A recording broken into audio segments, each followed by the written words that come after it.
These two big shocks. I think about how privileged I am to be able to start my first year of college with AB 540 and being a DACA recipient.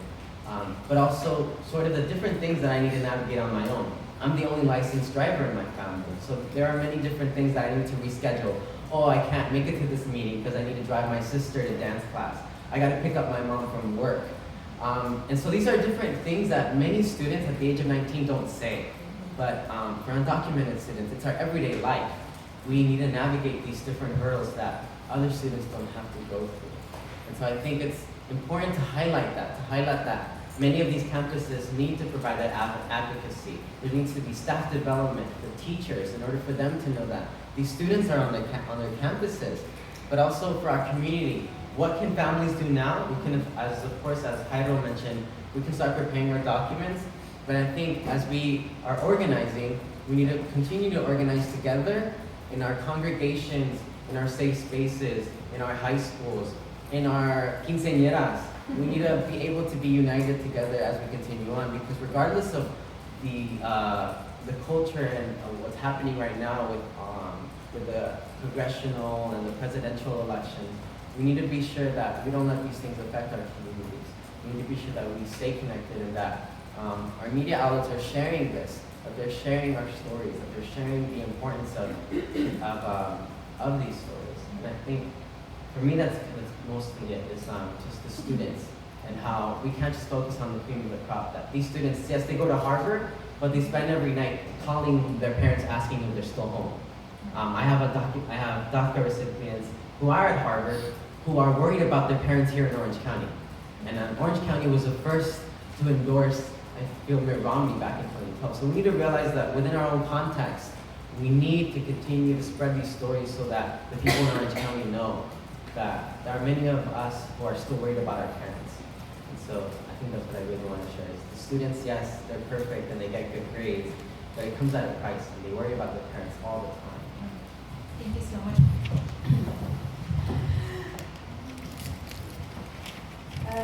My name is Avila Medrano. My story begins in a little town in Mexico called Tierra Generosa. Ever since the first memory that I recall, it was 5 years old, when we were coming home, me and my mom, from a wedding, and she was really drunk, and she fell on the steps of our home, and she just started crying, screaming, and asking me, "Honey, do you love me? Because if you don't love me, I'm gonna die." At 5 years old, I obviously didn't want my mom to die, so I was like, "Mommy, I love you, don't die, don't die." And at the time, I really didn't understand what was going on. Later on, as a couple years later went on, one of my brothers who had migrated as a child to the United States had come home to visit my mom and saw her in a very, very, very bad condition. I remember me and my mom would travel out throughout Mexico trying to find doctors to help her find something that was wrong with her. We didn't know what was wrong with her. And what my brother did in desperation to save her mom for the sake of myself, who was at the time now 6, he brought her illegally to the United States to find her a doctor. It recently dawned on me that that could have been the last time I would have ever seen my mom, because she was brought to the United States and we were left behind. However, 6 months later, my brother came back again and he took me and my 2 older siblings to the United States. One thing I failed to mention earlier is that I'm the youngest of 15 kids. So definitely my mom was older. Thankfully, everything was, we crossed the border. We tried once and I almost drowned.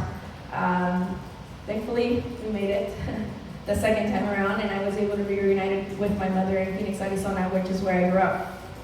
I learned English, went through the school system, and in 10th grade, something that I realized was not normal, and I normalized, was one of my teachers told me that if I didn't do whatever it is he told me to do, he was going to have me deported. That's the environment in Arizona. I grew up under Sheriff Joe Arpaio, and everybody else who was trying to oppress us. 2010 came, SB 1070 passed, and I wanted to go to college, but that wasn't going to happen in Arizona, especially hearing rumors that if you signed up for even the community college, they were going to send your information over to INS at the time, and you were going to be deported. So what happened then, this was 2010 again, one of my nieces who lived here with my sister in California thought that I would qualify for something called AB 540. So she had all my stuff moved out, and I moved here to Santa Ana, California. And I went to register at the community college, where I found out that I didn't qualify for AB 540 because I did not go to high school here in California. However, instead of giving up and going back to Arizona, I decided to work a night shift job. I was under somebody else's identity because that's what you have to do to survive. And unfortunately, it was a graveyard shift job, so you'd start at midnight and at 8 in the morning and go to school at 8:30. So that was my life for the years that I spent at the community college. That job was horrible, and I couldn't quit because I wasn't able to work legally. I was sexually harassed many times, and I couldn't speak out about it because of the fear that, well, you're undocumented, so there's nothing that you can do. Fortunately, when DACA came around, this whole being sexually harassed, experiencing other traumatic experiences, forced me to, led me to hate myself as an undocumented Mexican. So I hated myself. But when DACA came around, I saw hope. I saw hope that my situation was going to change. And it did. I applied right before the elections where Mitt Romney and Obama were going face-to-face because I was told that if I didn't apply, if Mitt Romney won, he was going to take DACA away. So I made sure my application was in right before the elections in 2012. When I got DACA, I got this sense of I own the world, I can do everything. I really got that sense of freedom where I didn't have to work that job anymore, where I could really just, reach more opportunities. Still barred from education though, because again, I didn't qualify for AB 540 or the California Dream Act. Because I was from another state, I did apply. I got into Berkeley, I got into UCLA. I couldn't go because of finances. So instead I decided to, after graduating the community college, transfer student of the year, I decided to go to Arizona State, go back home where maybe I could afford it. But the environment there was still the same. It was oppressive and I just couldn't do it. I even worked I got a lot of opportunities like working as a substitute teacher, working as an apprentice for the psychology department chair, and other great opportunities because I was able to work legally. At one point, I was even the assistant of the vice president of student services at the community college. Thanks to DACA. However, I decided to leave Arizona State behind because I just wasn't getting the support to get through college, and I was paying everything out of pocket, out of state tuition fees still, because the institution in Arizona hadn't passed yet. So I decided, you know what, I'm gonna leave this behind. I'm tired of hearing politicians say they're gonna take DACA away, so I need to do something. I need to get involved. And that's when I started to, that's actually around the time when one of my sisters got detained and almost got deported.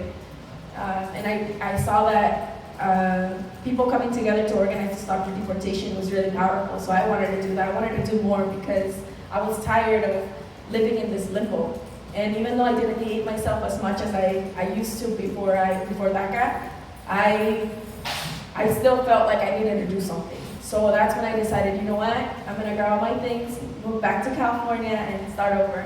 And the weekend I moved back, Raiz was having a conference called the Free the People, which is an annual conference that we have, where we basically go through topics anywhere ranging from know your rights to what to do in case of a deportation. And I just kind of forced myself on them. And through really coming to really get to know what's going on and organizing, I became more empowered to do things like sitting in Kamala Harris's office January 28, 2014 to demand her to restore the Trust Act here in California. And also in January recently, when we closed the streets down in LA to demand that Central American children not be deported and sent back to their deaths. In moving back to California, however, I faced a lot of difficulties with health. Unfortunately, my mother's